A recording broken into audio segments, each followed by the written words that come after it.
Okay. So this is the third section of polynomials.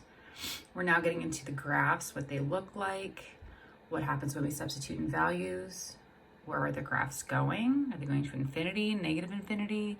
What shape are they? Are both arms up, down, opposite? So we're delving deep into each type of graph. And then there's patterns. So if you're an odd function, you're going to be opposite. If you're an even, both arms are going the same way. So make sure you fill out the notes and do some of the homework first before you try it. The first one's just asking, what is w of -4? So if I substitute -4 into this polynomial, I'm going to use parentheses whenever I substitute an x. So if you just type this into your calculator, you're going to get 104. But as mathematicians, we need to remember orders of operations and try to do this by hand as much as possible. So first you're going to start with parentheses.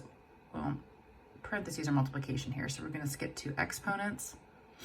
You have to cube -4 first. You cannot multiply these together and then cube. It doesn't work that way. Your answer is going to be 104. That's just simple substitution. So you guys knew that. The next one is about this graph. So this graph kind of looks like a quadratic. We're not certain what it is. It says, let's start with part B. It says, determine whether it represents an odd degree, like x cubed, or an even degree, like x squared or x to the 4th.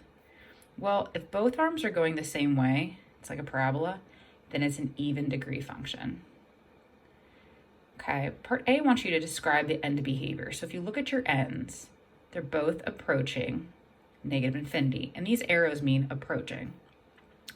So both are outputs, or both are y values. A more sophisticated way of saying our y values is to say f of x. So f of x is going to negative infinity, and so is this f of x.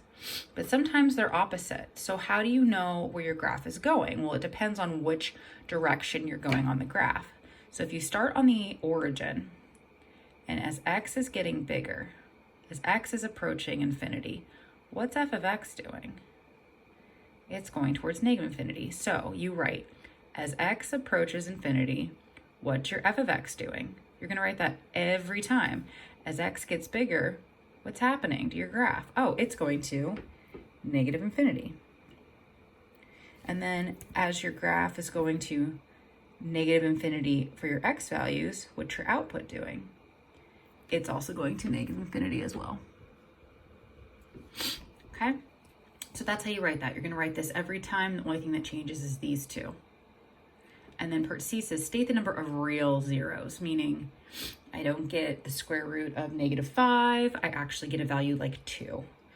So we cross the x-axis at 2 spots. So we have 2 intercepts. So we have 2 solutions to get 0. So you have 2 real zeros. And then 63, it says, Shaniqua and Virginia are determining the number of zeros the graph has at the right.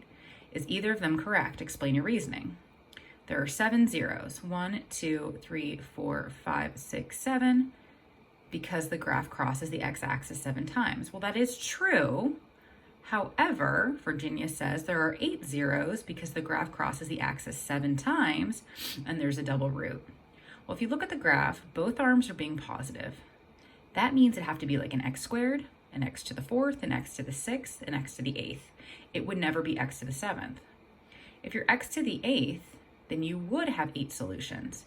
And a double root is when you get the same answer twice, like x equals -5, x equals -5. Well, if you get the same answer twice, that means it's because you have a double root.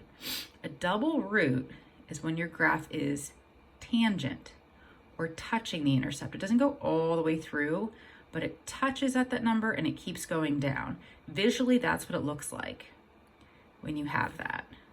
So I wrote an example, or I'm sorry, it has 7 real zeros, however, 1 root appears twice. It's tangent, so Virginia's correct. Okay, if you have any questions, caserta@mtsd.org. And as you're going through your homework, these were just 3 good examples of what you should really know throughout that lesson. I'm trying to hit 3 so it's not overwhelming, but if there is other ones, please let me know. All right, I'll see you later, guys.